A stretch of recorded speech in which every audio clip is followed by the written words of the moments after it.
Chapter 18. Rabbit. Gudrun knew that it was a critical thing for her to go to Shortlands. She knew it was equivalent to accepting Gerald Crich as a lover.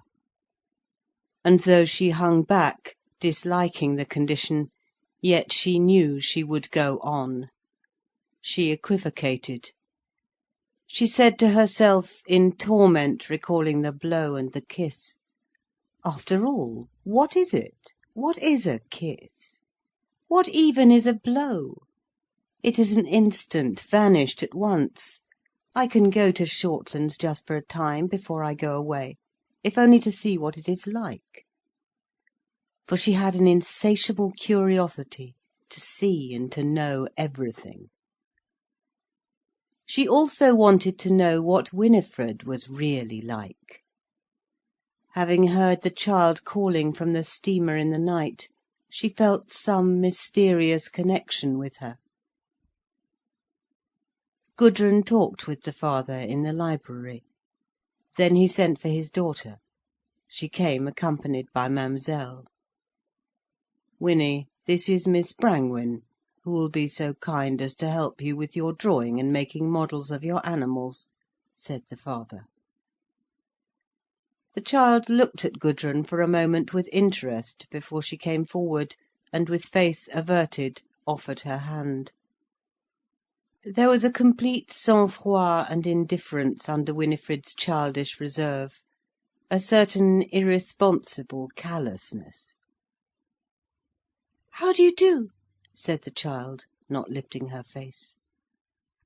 "How do you do?" said Gudrun.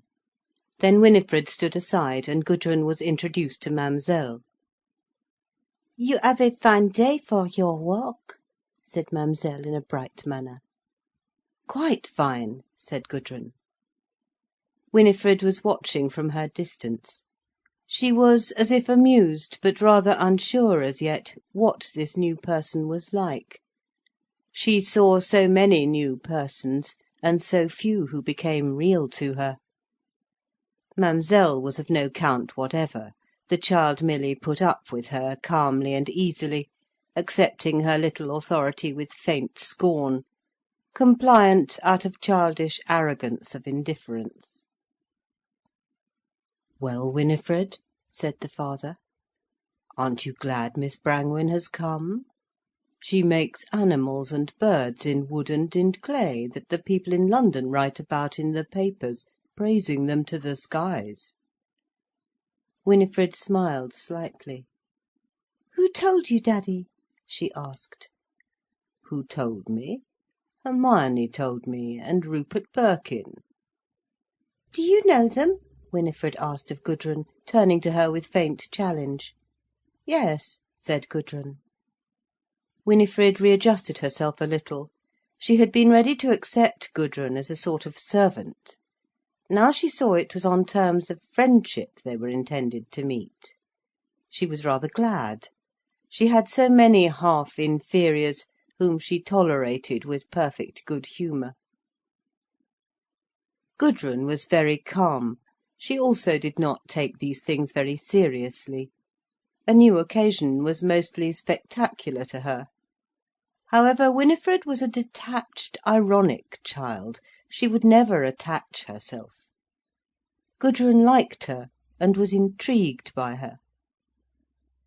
The first meetings went off with a certain humiliating clumsiness.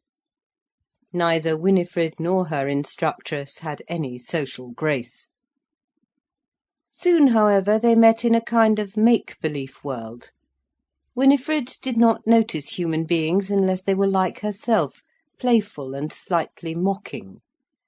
She would accept nothing but the world of amusement, and the serious people of her life were the animals she had for pets.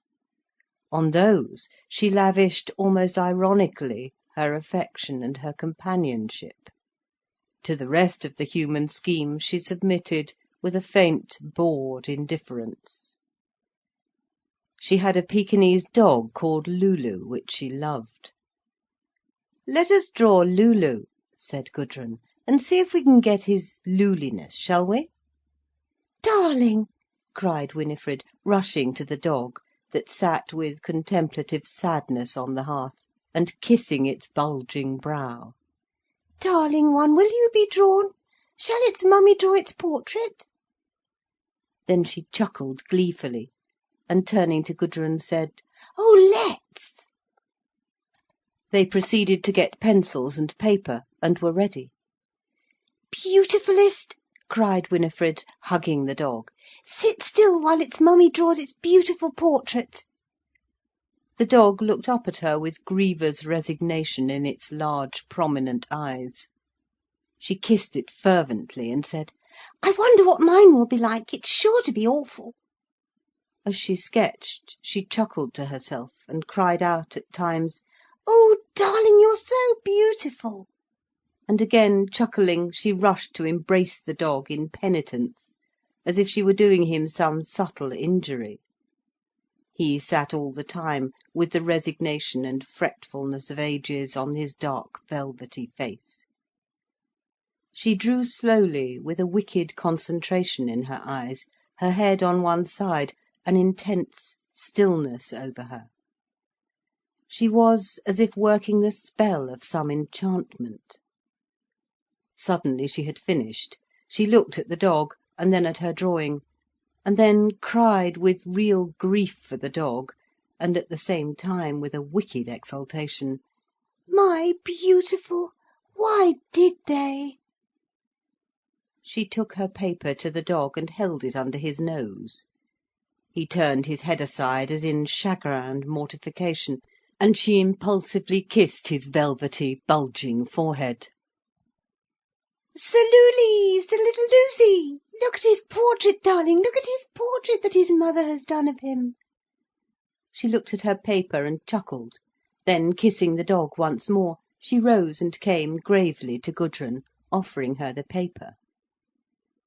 It was a grotesque little diagram of a grotesque little animal, so wicked and so comical, a slow smile came over Gudrun's face, unconsciously. And at her side Winifred chuckled with glee, and said, "It isn't like him, is it? He's much lovelier than that. He's so beautiful, Lulu, my sweet darling." And she flew off to embrace the chagrined little dog. He looked up at her with reproachful, saturnine eyes, vanquished in his extreme agedness of being. Then she flew back to her drawing, and chuckled with satisfaction. "It isn't like him, is it?" she said to Gudrun. "Yes, it's very like him," Gudrun replied. The child treasured her drawing, carried it about with her, and showed it, with a silent embarrassment, to everybody. "Look!" she said, thrusting the paper into her father's hand. "Why, that's Lulu!" he exclaimed, and he looked down in surprise, hearing the almost inhuman chuckle of the child at his side. Gerald was away from home when Gudrun first came to Shortlands, but the first morning he came back he watched for her. It was a sunny, soft morning, and he lingered in the garden paths, looking at the flowers that had come out during his absence. He was clean and fit as ever, shaven, his fair hair scrupulously parted at the side, bright in the sunshine, his short fair moustache closely clipped, his eyes with their humorous kind twinkle, which was so deceptive. He was dressed in black. His clothes sat well on his well-nourished body.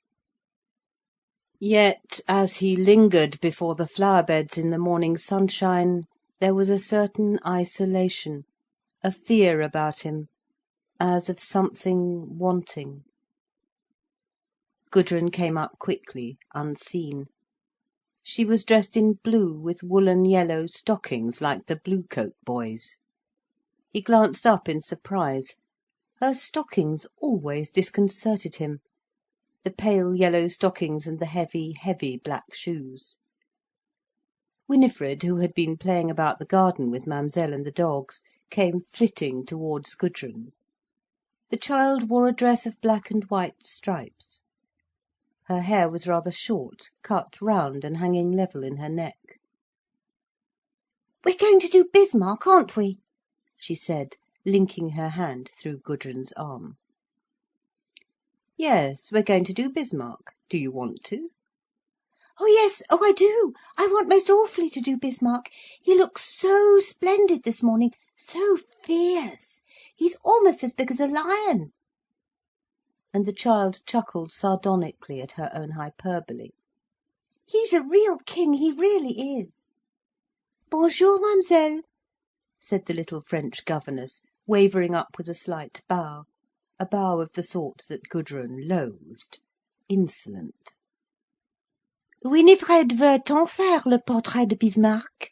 Oh, mais toute la matinée, we will do Bismarck this morning. Bismarck, Bismarck, toujours Bismarck.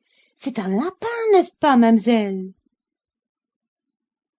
"Oui, c'est un grand lapin blanc et noir. Vous ne l'avez pas vu?" said Gudrun in her good but rather heavy French. "Non, mademoiselle, Winifred n'a jamais voulu me le faire voir. Tant de fois je le lui ai demandé, qu'est-ce donc que ce Bismarck, Winifred? Mais elle n'a pas voulu me le dire. Son Bismarck, c'était un mystère." "Oui, c'est un mystère, vraiment un mystère. Miss Brangwen, say that Bismarck is a mystery," cried Winifred. Bismarck is a mystery. Bismarck, c'est un mystère. Der Bismarck, ist ein Wunder, said Gudrun in mocking incantation. "Ja, ist ein Wunder," repeated Winifred, with odd seriousness, under which lay a wicked chuckle. "Ist auch ein Wunder?" came the slightly insolent sneering of Mademoiselle. "Doch," said Winifred briefly, indifferent. "Doch ist nicht ein König. Bismarck, he was not a king, Winifred, as you have said. He was only... il n'était que chancelier." "Qu'est-ce qu'un chancelier?" said Winifred, with slightly contemptuous indifference. A chancelier is a chancellor, and a chancellor is, I believe, a sort of judge, said Gerald, coming up and shaking hands with Gudrun. You'll have made a song of Bismarck soon, said he. Mademoiselle waited, and discreetly made her inclination and her greeting. So they wouldn't let you see Bismarck, Mademoiselle, he said. "Non, monsieur." Ah, very mean of them. What are you going to do to him, Miss Brangwen? I want him sent to the kitchen and cooked. "Oh, no!" cried Winifred. We're going to draw him, said Gudrun. Draw him and quarter him and dish him up, he said, being purposely fatuous. "Oh, no!" cried Winifred with emphasis, chuckling. Gudrun detected the tang of mockery in him, and she looked up and smiled into his face. He felt his nerves caressed. Their eyes met in knowledge. How do you like Shortlands? He asked. Oh, very much, she said with nonchalance. Glad you do. Have you noticed these flowers? He led her along the path. She followed intently. Winifred came, and the governess lingered in the rear. They stopped before some veined salpiglossis flowers. Aren't they wonderful? She cried, looking at them absorbedly. Strange how her reverential, almost ecstatic admiration of the flowers caressed his nerves. She stooped down and touched the trumpets with infinitely fine and delicate touching fingertips. It filled him with ease to see her. When she rose, her eyes, hot with the beauty of the flowers, looked into his. What are they? She asked. Sort of petunia, I suppose, he answered. I don't really know them. They are quite strangers to me, she said. They stood together in a false intimacy, a nervous contact. and he was in love with her. She was aware of Mademoiselle standing near, like a little French beetle, observant and calculating. She moved away with Winifred, saying they would go to find Bismarck. Gerald watched them go, looking all the while at the soft, full, still body of Gudrun in its silky cashmere. How silky and rich and soft her body must be. An excess of appreciation came over his mind. She was the all-desirable, the all-beautiful. He wanted only to come to her, nothing more. He was only this being that should come to her and be given to her. At the same time, he was finely and acutely aware of Mademoiselle's neat, brittle finality of form. She was like some elegant beetle with thin ankles perched on her high heels, her glossy black dress perfectly correct, her dark hair done high and admirably. How repulsive her completeness and her finality was! He loathed her. Yet he did admire her. She was perfectly correct. And it did rather annoy him that Gudrun came dressed in startling colours, like a macaw, when the family was in mourning. Like a macaw she was. He watched the lingering way she took her feet from the ground, and her ankles were pale yellow and her dress a deep blue. Yet it pleased him. It pleased him very much. He felt the challenge in her very attire. She challenged the whole world, and he smiled as to the note of a trumpet. Gudrun and Winifred went through the house to the back, where were the stables and the outbuildings. Everywhere was still and deserted. Mr Crich had gone out for a short drive. The stableman had just led round Gerald's horse. The two girls went to the hutch that stood in a corner, and looked at the great black and white rabbit. "Isn't he beautiful? Oh, do look at him listening. Doesn't he look silly?" She laughed quickly, then added, "Oh, let's do him listening. Do let us. He listens with so much of himself. Don't you, darling Bismarck?" "Can we take him out?" said Gudrun. "He's very strong. He really is extremely strong." She looked at Gudrun, her head on one side, in odd, calculating mistrust. "But we'll try, shall we?" "Yes, if you like, but he's a fearful kicker." They took the key to unlock the door. The rabbit exploded in a wild rush round the hutch. "He scratches most awfully sometimes," cried Winifred in excitement. "Oh, do look at him, isn't he wonderful?" The rabbit tore round the hutch in a hurry. "Bismarck!"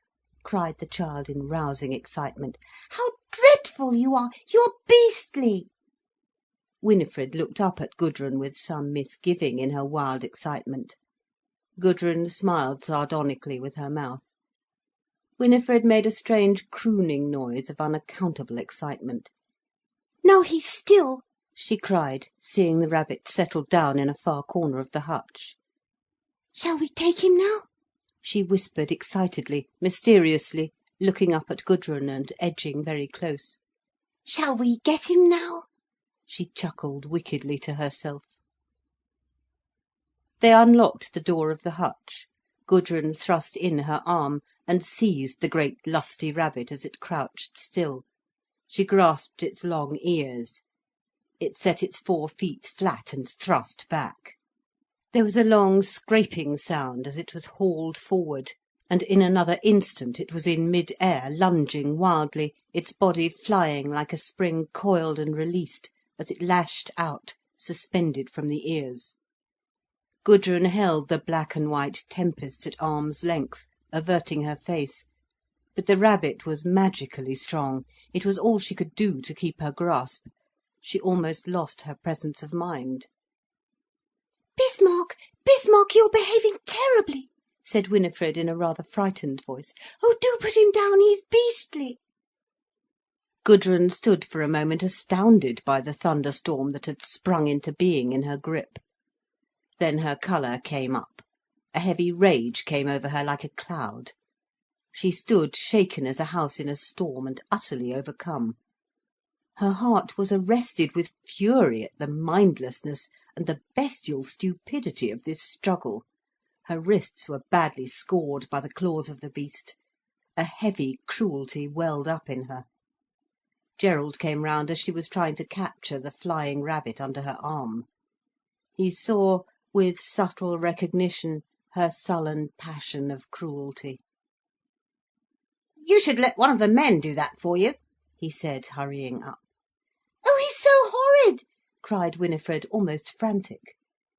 He held out his nervous, sinewy hand and took the rabbit by the ears from Gudrun. "It's most fearfully strong," she cried in a high voice like the crying of a seagull, strange and vindictive. The rabbit made itself into a ball in the air and lashed out, flinging itself into a bow. It really seemed demoniacal. Gudrun saw Gerald's body tighten, saw a sharp blindness come into his eyes. "I know these beggars of old," he said. The long demon-like beast lashed out again, spread on the air as if it were flying, looking something like a dragon, then closing up again, inconceivably powerful and explosive. The man's body, strung to its efforts, vibrated strongly. Then a sudden, sharp, white-edged wrath came up in him. Swift as lightning he drew back and brought his free hand down like a hawk on the neck of the rabbit. Simultaneously there came the unearthly, abhorrent scream of a rabbit in the fear of death. It made one immense writhe, tore his wrists and his sleeves in a final convulsion. All its belly flashed white in a whirlwind of paws, and then he had it slung round and had it under his arm fast. It cowered and skulked. His face was gleaming with a smile. "You wouldn't think there was all that force in a rabbit," he said, looking at Gudrun. And he saw her eyes, black as night in her pallid face. She looked almost unearthly. The scream of the rabbit after the violent tussle seemed to have torn the veil of her consciousness. He looked at her, and the whitish electric gleam in his face intensified. "I don't really like him," Winifred was crooning. "I don't care for him as I do for Lucy. He's hateful, really." A smile twisted Gudrun's face as she recovered. She knew she was revealed. "Don't they make the most fearful noise when they scream?" she cried, the high note in her voice like a seagull's cry. "Abominable," he said. "He shouldn't be so silly when he has to be taken out," Winifred was saying, putting out her hand and touching the rabbit tentatively as it skulked under his arm, motionless as if it were dead. "He's not dead, is he, Gerald?" she asked. "No, he ought to be," he said. "Yes, he ought," cried the child with a sudden flush of amusement. And she touched the rabbit with more confidence. "His heart is beating so fast. Isn't he funny? He really is." "Where do you want him?" asked Gerald. "In the little green court," she said. Gudrun looked at Gerald with strange darkened eyes, strained with underworld knowledge, almost supplicating, like those of a creature which is at his mercy, yet which is his ultimate victor. He did not know what to say to her. He felt the mutual hellish recognition, and he felt he ought to say something to cover it. He had the power of lightning in his nerves. She seemed like a soft recipient of his magical, hideous white fire. He was unconfident. He had qualms of fear. "Did he hurt you?" he asked. "No," she said. "He's an insensible beast," he said, turning his face away. They came to the little court, which was shut in by old red walls, in whose crevices wallflowers were growing. The grass was soft and fine and old, a level floor carpeting the court. The sky was blue overhead. Gerald tossed the rabbit down. It crouched still, and would not move. Gudrun watched it with faint horror. "Why doesn't it move?" she cried. "It's skulking," he said. She looked up at him, and a slight sinister smile contracted her white face. "Isn't it a fool?" she cried. "Isn't it a sickening fool?" The vindictive mockery in her voice made his brain quiver. Glancing up at him, into his eyes, she revealed again the mocking, white, cruel recognition. There was a league between them, abhorrent to them both. They were implicated with each other in abhorrent mysteries. "How many scratches have you?" he asked, showing his hard forearm, white and hard and torn in red gashes. "How really vile!" she cried, flushing with a sinister vision. "Mine is nothing." She lifted her arm and showed a deep red score down the silken white flesh. "What a devil!" he exclaimed. But it was as if he had had knowledge of her, in the long red rent of her forearm, so silken and soft. He did not want to touch her. He would have to make himself touch her, deliberately. The long, shallow red rip seemed torn across his own brain, tearing the surface of his ultimate consciousness, letting through the forever unconscious, unthinkable red ether of the beyond, the obscene beyond. "It doesn't hurt you very much, does it?" he asked, solicitous. "Not at all," she cried. And suddenly the rabbit, which had been crouching as if it were a flower, so still and soft, suddenly burst into life. Round and round the court it went, as if shot from a gun, round and round like a furry meteorite, in a tense, hard circle that seemed to bind their brains. They all stood in amazement, smiling uncannily, as if the rabbit were obeying some unknown incantation. Round and round it flew on the grass under the old red walls, like a storm. And then, quite suddenly, it settled down, hobbled among the grass, and sat considering, its nose twitching like a bit of fluff in the wind. After having considered for a few minutes, a soft bunch with a black open eye, which perhaps was looking at them, perhaps was not, it hobbled calmly forward, and began to nibble the grass with that mean motion of a rabbit's quick eating. "It's mad," said Gudrun. "It is most decidedly mad." He laughed. "The question is," he said, "what is madness? I don't suppose it is rabbit mad." "Don't you think it is?" she asked. "No, that's what it is to be a rabbit." There was a queer, faint, obscene smile over his face. She looked at him and saw him, and knew that he was initiate, as she was initiate. This thwarted her and contravened her for the moment. "God be praised we aren't rabbits," she said, in a high, shrill voice. The smile intensified a little on his face. "Not rabbits," he said, looking at her fixedly. Slowly her face relaxed into a smile of obscene recognition. "Ah, Gerald," she said, in a strong, slow, almost manlike way. "All that and more." Her eyes looked up at him with shocking nonchalance. He felt again as if she had torn him across the breast, dully, finally. He turned aside. "Eat, eat, my darling." Winifred was softly conjuring the rabbit, and creeping forward to touch it. It hobbled away from her. "Let its mother stroke its fur then, darling, because it is so mysterious." End of chapter 18. Recording by Ruth Golding.